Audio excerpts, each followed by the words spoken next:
கோவில்பட்டி உலக சாதனை முயற்சிக்காக 1800 நொடிகளில் 3000 முறை தொடர்ந்து பஞ்ச் செய்த மாணவ மாணவிகளுக்கு முன்னாள் அமைச்சர் கோவில்பட்டி சட்டமன்ற உறுப்பினர் கடம்பூர் ராஜு சான்றிதழ்கள் வழங்கினார். தூத்துக்குடி மாவட்டம் கோவில்பட்டி காந்தி மைதானத்தில் உள்ள விஸ்வகர்மா மீட்டிங் மஹாலில் வைத்து சவுத் ஆசிய புக் ஆஃப் ரெக்கார்ட் சார்பில் 100 மாணவர்கள் கலந்து கொண்டு உலக சாதனை முயற்சிக்காக 1800 நொடிகளில் 3000 முறை தொடர்ந்து பஞ்ச் செய்து சாதனை படைக்கும் நிகழ்ச்சி நடைபெற்றது.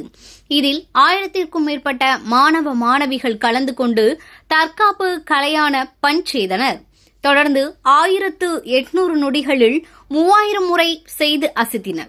இந்நிகழ்ச்சியில் தூத்துக்குடி அதிமுக வடக்கு மாவட்ட செயலரும் முன்னாள் அமைச்சரும் கோவில்பட்டி சட்டமன்ற உறுப்பினர் கடம்பூர் ராஜு கலந்து கொண்டு வெற்றி பெற்ற மாணவ மாணவிகளுக்கு பரிசுகளும் சான்றிதழ்களும் வழங்கினார்.